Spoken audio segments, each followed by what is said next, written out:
Hello दोस्तों, स्वागत है आपका सेंट पीटर्स लॉ एकेडमी के उस मंच पर जो पढ़ना क्या है सिर्फ यही नहीं बताती, पढ़ने का सही तरीका क्या है वो भी समझाती है।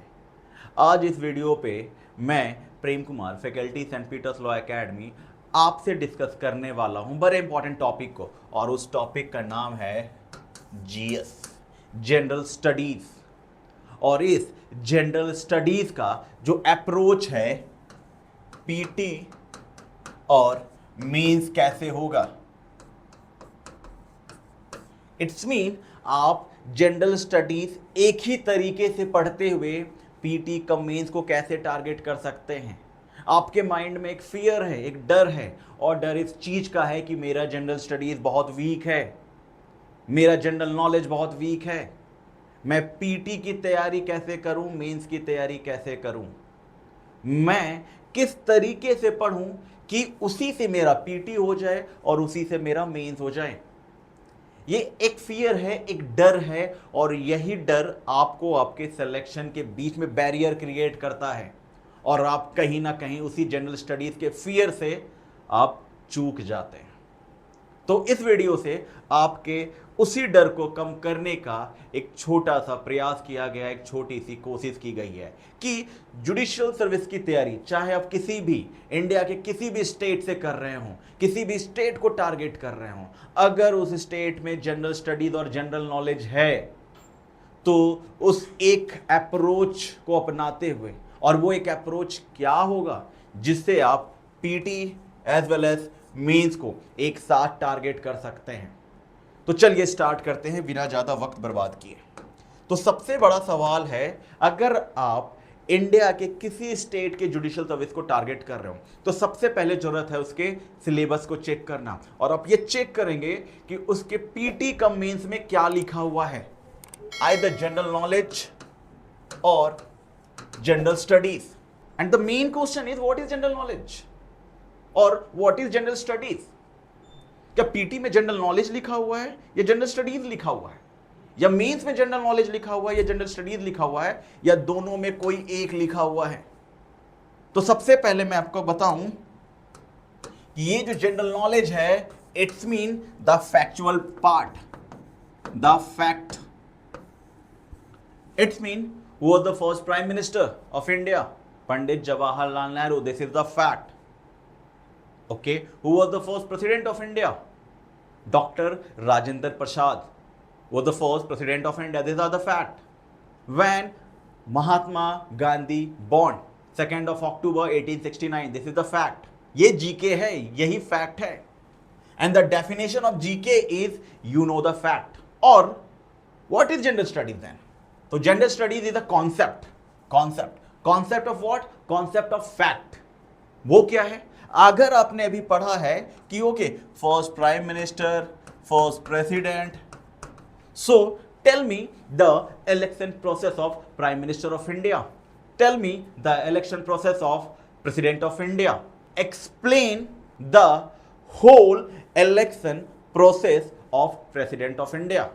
उसी तरीके से बहुत चीजें, जिस फैक्ट को आप पढ़ रहे हैं उसके पूरे डिटेल को एनालिसिस करना ही उस फैक्ट का कॉन्सेप्ट है। And this is general studies, and the definition of general studies is you know the concept. इसलिए आप अपने सिलेबस को जब आप चेक करेंगे, चाहे पीटी हो चाहे मेंस हो, तो उसमें लिखा होगा आइदर जनरल नॉलेज और जनरल स्टडीज। तो सबसे पहले यह क्लियर करना है कि सिलेबस में लिखा क्या है। This is the part number 1। Come to the part number 2। Part 2 में क्या आएगा? पीटी, प्री एग्जामिनेशन और मेंस एग्जामिनेशन। पार्ट 2 में आएगा प्री एग्जामिनेशन और मेंस एग्जामिनेशन।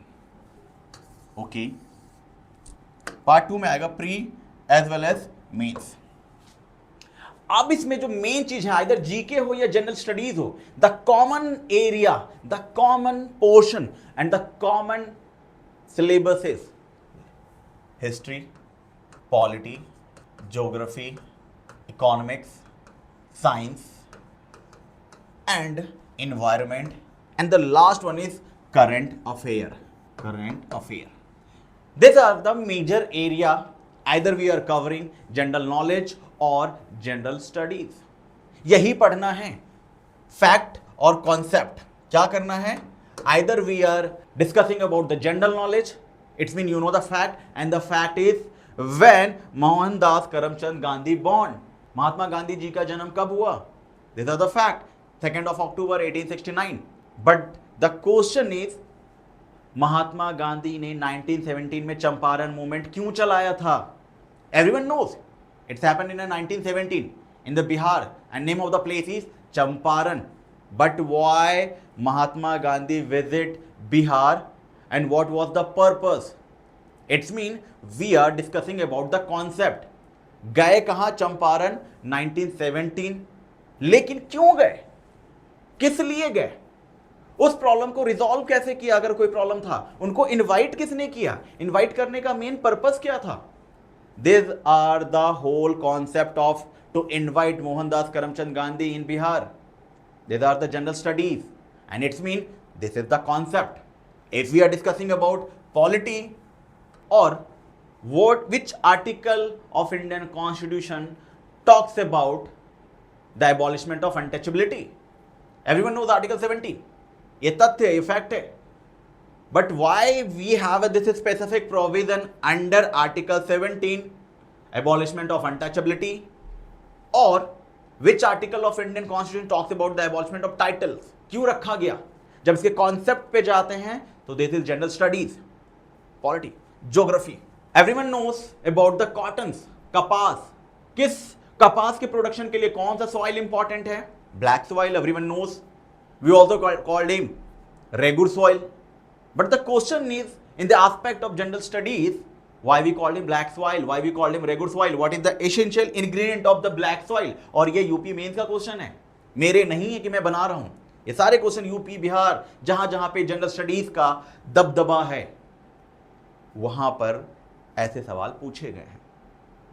उसी तरीके से economics, who was the father of Indian 5-year plan, भारतीय पंचवर्षीय योजना के पिता कौन है? Father of Indian 5-year plan, everyone knows, P.C. Mahalanobis, Prashant Chandra Mahalanobis, Indian economics. But this is general knowledge. What was the purpose of 5-year plan? What was the purpose? This is the concept of the fact. Fact is 5-year plan initiated by, और इसको शुरू किया गया P.C. Mahalanobis. But what was the purpose? This is general studies, the part of economics. In science, who give the theory of gravity? Who gives the theory of relativity? This is a fact. लेकिन अगर इसको हम general studies के aspect से देखें तो आप में से बहुत लोग लिफ्ट पर गए होंगे, एक फ्लोर से दूसरे फ्लोर पे जाने के लिए आपने लिफ्ट का यूज किया होगा। लेकिन tell me one thing, this is a question, और ये पूछा गया है मेंस में, कि अगर आप लिफ्ट में एंटर करते हैं और एक वेटिंग मशीन है और आप उसके ऊपर खड़े हो गए हैं और लिफ्ट ऊपर जा रही है, तो उस वेटिंग मशीन पे उस पर्सन का वेट क्या होगा? जब वो लिफ्ट नीचे आ रही है, वो पर्सन उसी वेटिंग मशीन पर खड़ा है और लिफ्ट नीचे आ रही है, तो उस वेटिंग मशीन पे पर्सन का वेट क्या होगा? और जस्ट इमेजिन, लिफ्ट की जो रिंग है, जो चेन है, जो रस्सी है, वो टूट गई है, तो फिर वेटिंग मशीन पे पर्सन का वेट क्या होगा? This is the general studies. कोई दूसरा क्वेश्चन लेते हैं। आपने सुना होगा सैटेलाइट लॉन्च के बारे में, बट जेट की स्पीड तो ज्यादा है, सस्ता भी है, तो हम लोग सैटेलाइट लॉन्च करने के लिए स्पेसक्राफ्ट के बजाय जेट इंजन को यूज क्यों नहीं करते? कोई तो पर्पस होगा, कोई तो रीजन होगा। तो ये सारे एस्पेक्ट है जनरल स्टडीज के। उसी तरीके से एनवायरनमेंट और करंट अफेयर, करंट अफेयर को एक हम अलग सेगमेंट में डील करेंगे इसी वीडियो में, लेकिन एक अलग तरीके से। लेकिन अब इसको देखते हैं पीटी को मेंस के साथ कैसे पढ़ें। जस्ट इमेजिन, मैं पढ़ रहा हूं history, and the name of the topic is 1857 in a pre point of view। मैं आपको पहले बता दूं कि पीटी की अलग से तैयारी नहीं की जाती है, मेंस की अलग से तैयारी नहीं की जाती है। आप जिस किताब को फॉलो कर रहे हैं उसी की किताब में पढ़ने का नजरिया जैसे आप बदलेंगे, अप्रोच चेंज करेंगे, आपका पीटी का मेंस उसी एक किताब में मिल जाएगा। मेंस के लिए अलग और पीटी के लिए अलग किताब लाने की कोई ज़रूरत नहीं है। ये सेंट पीटर्स लॉ एकेडमी आपसे कह रहा है और खुले में कह रहा है, विदाउट एनी हेजिटेशन। इसलिए मैं कैमरे के सामने हूं। तो उस एक किताब से पीटी कम मेंस को कैसे पढ़ा जाए, अप्रोच क्या हो। तो जब आपने पढ़ा गांधी, एक चैप्टर है, आपने सब कुछ पढ़ लिया गांधी जी के बारे में कि ओके बर्थ कब हुआ इनका, मेजर मूवमेंट कौन से थे,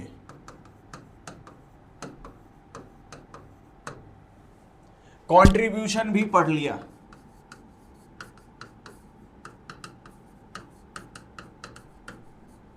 आपने इनकी डेथ भी पढ़ ली, आपने ये सब कुछ पढ़ लिया। लेकिन अब इसका मेंस का अप्रोच क्या रहा। प्रीलिम्स एस्पेक्ट है कि गांधी जी को जो पहचान मिली है इंडिया में वो 1917 से मिली है। It is Champaran movement.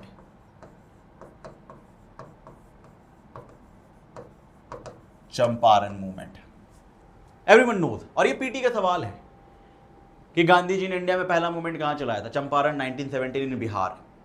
ये पीटी का अप्रोच। लेकिन इसको मेंस के अप्रोच से आप कैसे पढ़ें कि गांधी जी का जो मूवमेंट था 1917 में वो बिहार में था, बट बिहार में उनको इनवाइट किसने किया, राजकुमार शुक्ला ने। राजकुमार शुक्ला ने कि प्लीज आप बिहार आइए, वहां पे इंडिगो जो प्रोडक्शन हो रहा है ना वो बहुत हजार्डियस है यहाँ के फार्मर्स के लिए, क्योंकि एक बार इंडिगो का प्रोडक्शन हो जाता है तो जो लैंड की फर्टिलिटी है, सॉइल की फर्टिलिटी है वो लो हो जाती है, डिग्रेड हो जाती है। और वहां पे एक सिस्टम चल रहा था चंपारण में, it is known as Tinkathia system. तिनकठिया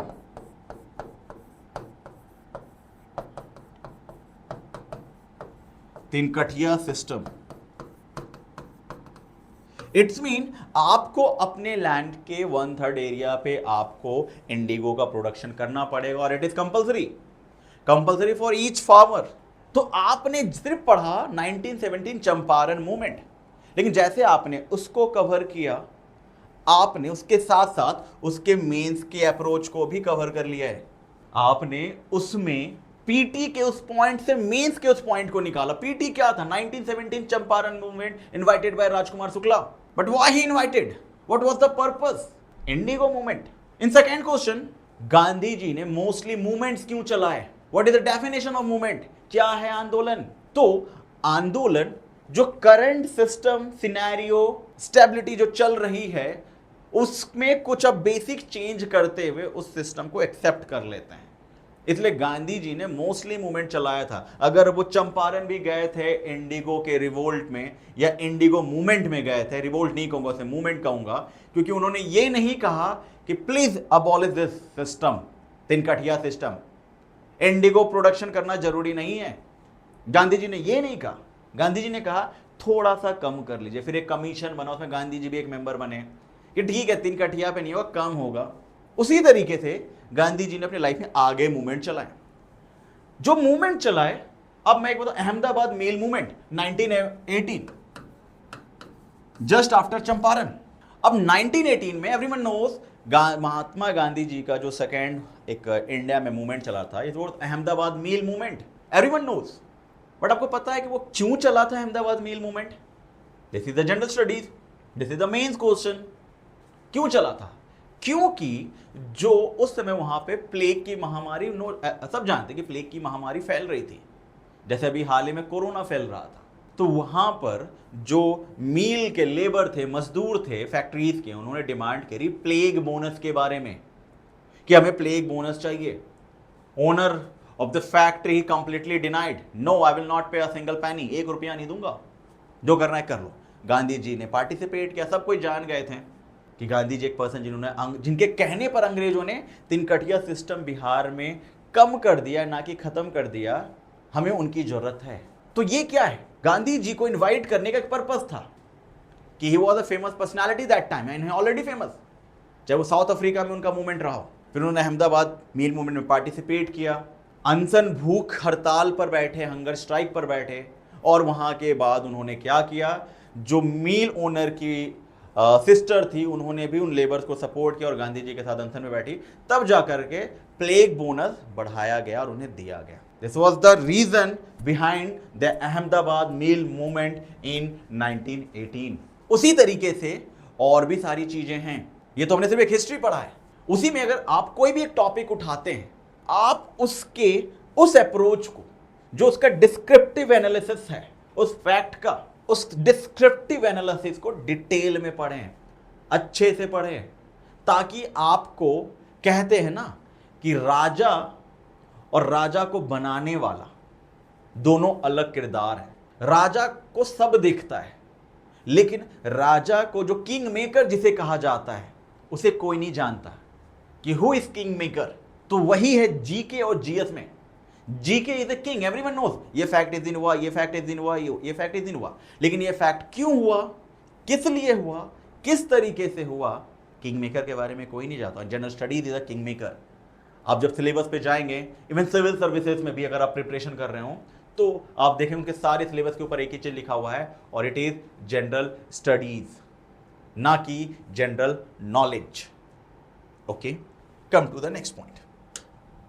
इस तरीके से आपने जैसे इस पीटी को पढ़ना स्टार्ट किया, आपने जैसे उसके डिस्क्रिप्टिव एनालिसिस के ऊपर फोकस करना स्टार्ट किया, उसके रीजन पे स्टार्ट किया, और डब्ल्यू कॉन्सेप्ट को फॉलो किया, what, when, why, who, where, 5W concept. ये एक कोर रीजन है किसी भी सिलेक्शन को अचीव करने का।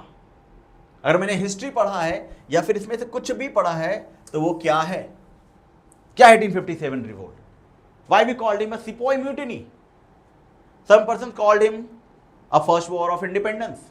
उसमें तो कुछ ग्रुप कहते हैं neither first not a war of independence. What was the reason? So what is, कब हुआ, एक ईयर क्या है, वो डेट क्या है, कि ओके चंपारण मूवमेंट जो हुआ था वो 1917 में हुआ था। व्हाई, क्यों हुआ, this is the main question, why, the reason is why, क्यों हुआ था, क्योंकि वहां पे एक सिस्टम चल रहा था तिनकटिया, उसके अबॉलिश करवाने के लिए गांधी जी को इनवाइट किया गया। Please interfere in personal problems, हम लोग इंगेज हैं इसमें, फंसे हुए हैं, किस चीज में, ब्रिटिशर्स के इस तानाशाही में, compulsory production of indigo via Tinkathia system in Champaran. And who थे कौन Gandhi? He was a famous person जिन्होंने पूरे वर्ल्ड में अपनी एक अलग छवि बनाई, और कहां कहां बनाई। तो ये जो 5W कॉन्सेप्ट है, ये बहुत इंपॉर्टेंट है, और ये हमने सिर्फ हिस्ट्री देखा। उसी तरीके से पॉलिटी, अगर हम पॉलिटी पढ़ते हैं तो लोग बेसिक उसके कॉन्सेप्ट को पढ़ते हैं। जैसे मैं एक एग्जांपल देना चाहूंगा, अगर आप कॉन्स्टिट्यूशन पढ़ते हैं तो उसमें एक आर्टिकल लिखा हुआ है 124, talks about the constitution of the supreme court and the chief justice of India appointed by president of India, but there is no any specific word regarding collegium. Collegium की तो कोई व्यवस्था ही नहीं लिखी हुई। तो वहां फिर आप उसके डिस्क्रिप्टिव पे चले जाते हैं। Fact is that chief justice of India appointed by the president. उसी तरीके से आप एक वर्ड पढ़ते हैं, और उस वर्ड का नाम है प्राइम मिनिस्टर। उसमें एक आर्टिकल पढ़ेंगे, article 74, and the line, the headline of the article 74 is there shall be a council of minister and with prime minister. These are the words. लेकिन क्या कोई ऐसा आर्टिकल है जिसमें लिखा होगा कि how we can appoint our prime minister, कैसे अपने प्रधानमंत्री को चुनेंगे, उनका चयन कैसे करेंगे? क्या ये कहीं प्रावधान है? नहीं है। तो फिर जैसे आप उसके 5W के कॉन्सेप्ट पे जाते हैं कि ये क्या है, कॉलेजियम क्या है, कॉलेजियम क्यों है, किसने इंट्रोड्यूस किया, तो इसी तरीके से आप उसके डिस्क्रिप्टिव एनालिसिस पे चले जाएंगे। तो कैसे आप एक पीटी को, फैक्ट को देखते हुए तैयारी किसकी पहले करनी चाहिए, मैं वीडियो के लास्ट में बताऊंगा। उसी तरीके से जब आप ज्योग्राफी पढ़ते हैं, एवरीवन नोज कि कॉटन का प्रोडक्शन, कपास का प्रोडक्शन सबसे ज़्यादा या तो महाराष्ट्र में होता है या गुजरात में होता है, वो गवर्नमेंट के डाटा के हिसाब से चेंज होता रहता है। But the essential part is किस सॉइल में होता है, कौन सी मिट्टी में होता है, तो वो है ब्लैक सॉइल। और उस ब्लैक सॉइल की स्पेशलिटी क्या है, एसेंशियल एलिमेंट क्या है ब्लैक सॉइल्स में, उसमें क्या होता है, पोटास होता है, ह्यूमस होता है, क्या होता है, ये यूपी जुडिशरी के 2023 में पूछे गए सवाल हैं। उसी तरीके से जब हम बात करते हैं प्रोडक्शन की कि which state is famous for gold production, gold के प्रोडक्शन सबसे ज्यादा, ये फैक्ट है, बट क्यों है, तो उसके लिए आपने एक मूवी देखी होगी KGF। KGF, आपको पता है KGF का फुल फॉर्म क्या है? भले वो मूवी चैप्टर 1 और चैप्टर 2 में आई हो, बट KGF का फुल फॉर्म क्या है? And the full form of KGF is Kolar gold field. Kolar gold field, it is situated in Karnataka, that's why Karnataka is the highest producer of gold in India. In other hand diamond, हीरा, आपने diamond के बारे में सुना है, सवाल पूछा जाता है पीटी में कि डायमंड का सबसे ज़्यादा प्रोडक्शन या फिर सबसे ज़्यादा उत्पादन कहाँ होता है या कहाँ मिलता है। फिर आपने गाना सुना होगा, हीरा की तमन्ना है कि पन्ना मुझे मिल जाए और पन्ना की तमन्ना है कि हीरा मुझे मिल जाए। इट्स मीन हीरा और पन्ना, भले ये गाना था देवानंद साहब और जीना तमान जी का, बट इसी में जीएस छुपा हुआ है। क्यों? क्योंकि Panna is a mind situated in Madhya Pradesh जहां पे सबसे ज्यादा डायमंड्स मिलते हैं, बट डायमंड कटिंग के लिए सूरत फेमस है, ना कि मध्य प्रदेश।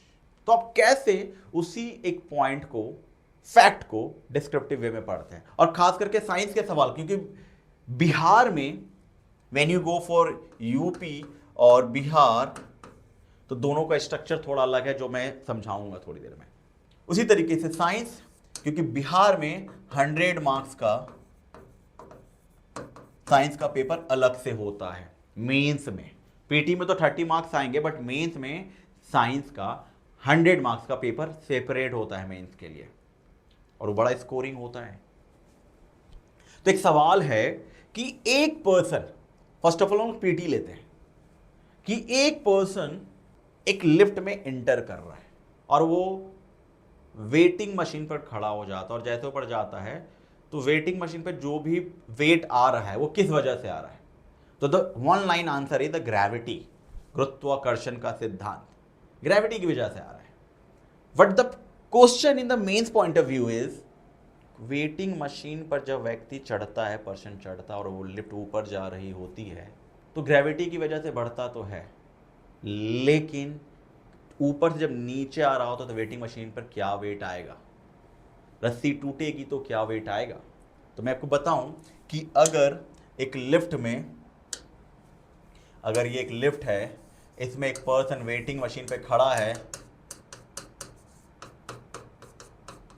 तो जब ये ऊपर जा रहा है तो व्यक्ति की ग्रेविटी से वेट नीचे की ओर आएगा, तो ग्रेविटी की वजह से इस पर जो वेट आएगा ज़्यादा दिखाएगा, क्योंकि लिफ्ट ऊपर जा रही है, वेटिंग मशीन ऊपर जा रहा है, बट पर्सन का ग्रेविटी की वजह से नीचे फोर्स बन रहा है, तो जिससे वेट ज़्यादा दिखाएगा।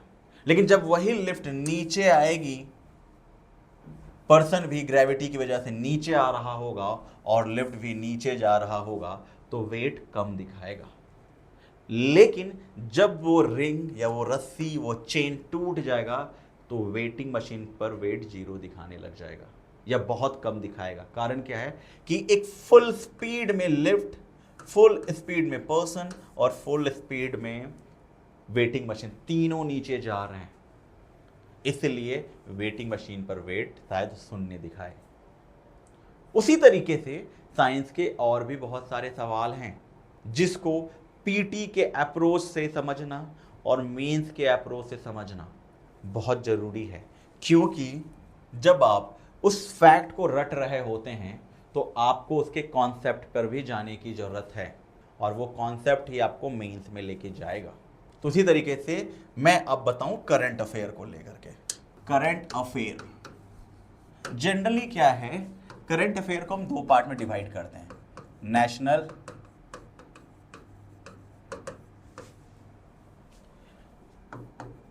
इंटरनेशनल। लेकिन चाहे वो करंट अफेयर नेशनल हो या इंटरनेशनल हो, कंटेंट एक ही है, अवार्ड्स अवार्ड्स नेशनल हो जाएगा, अवार्ड्स इंटरनेशनल हो जाएगा। डेथ और डिमाइसेस, वो पर्सनालिटी इंटरनेशनली फेमस होगी या नेशनली फेमस होगी। अपॉइंटमेंट, वो पर्सन इंटरनेशनल लेवल पर अपॉइंट हुआ होगा या नेशनल लेवल पर अपॉइंट हुआ होगा। स्पोर्ट्स, चाहे हमारा नेशनल गेम्स चल रहा हो चाहे इंटरनेशनल गेम्स चल रहा हो, हमारा आईपीएल नेशनल, हमारा नेशनल लेवल पे चल रहा है, भले इंटरनेशनल खिलाड़ी खेल रहे हैं, लेकिन जैसे कि world cup, FIFA world cup, hockey world cup, उसी तरीके से जितने भी टॉपिक्स हैं वो सारे चाहे नेशनल और इंटरनेशनल में डिवाइडेड हैं। अगर इसको हम पीटी के अप्रोच से देखें तो पीटी का अप्रोच क्या है, नेशनल अगर अवार्ड्स को ही अगर हम सिर्फ लेते हैं तो Bharat Ratna award, Bharat Ratna award, everyone knows about this award, this is the highest civilian award in India, Bharat Ratna award. And after that Padma award, Padma Vibhushan, Bhushan Shri. But जब प्रीलिम्स क्वेश्चन इज कि इस साल भारत रत्न अवार्ड किसको मिला, ठीक है कपूरी ठाकुर जी को मिल गया, fact. Okay L K. Advani ji को मिला, ओके चौधरी चरण सिंह जी को मिल गया, this is a fact. But इसका जनरल स्टडीज क्या है कि भारत रत्न अवार्डीज को क्या क्या बेनिफिट मिलती है, उसकी हमने एक पूरी वीडियो अलग से बना रखी है, आप हमारे चैनल पे जाकर के देख सकते हैं कि कैसे भारत रत्न अवार्डी को कोई भी टैक्स नहीं देना पड़ता, उनको स्टेट के विजिट करने पर किसी भी स्टेट में एक स्पेशल गेस्ट रखा जाता है। जब भी रिपब्लिक डे और इंडिपेंडेंस डे होता है, इन्हें एक स्पेशल गेस्ट के रूप में इनवाइट किया जाता है। गवर्नमेंट का कोई भी अगर पार्टीज चलती है, कोई भी फंक्शन होता है तो उनमें इन्हें इनवाइट कर जाता है। फ्लाइट्स की इकोनॉमी क्लास में इनकी सीटें हमेशा बुक होती हैं, इन्हें कोई भी टैक्स नहीं देना होता है। ये सारे इसके कॉन्सेप्ट हैं।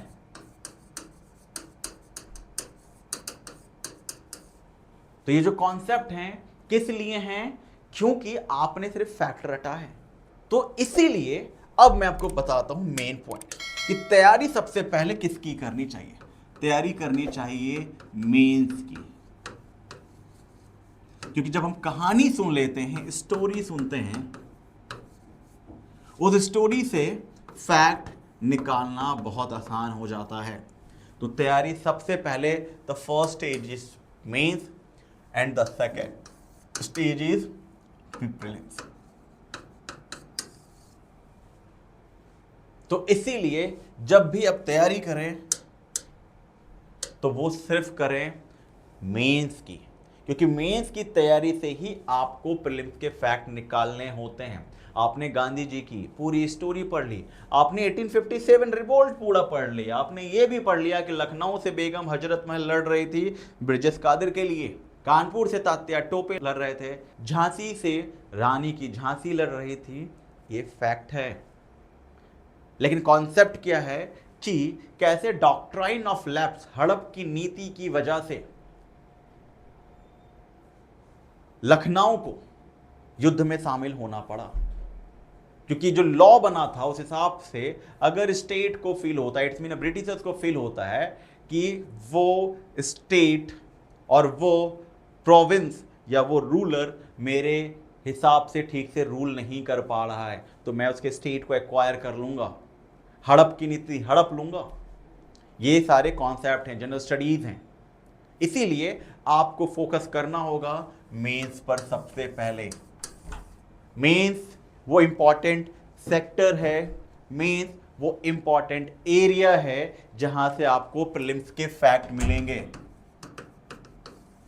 और इसी मेंस के प्रोसेस से आपको पूरा का पूरा फैक्ट निकालना है। और एक तरीका यह भी है कि आप आराम से पहले एक स्टोरी की तरह समझे उस चैप्टर को।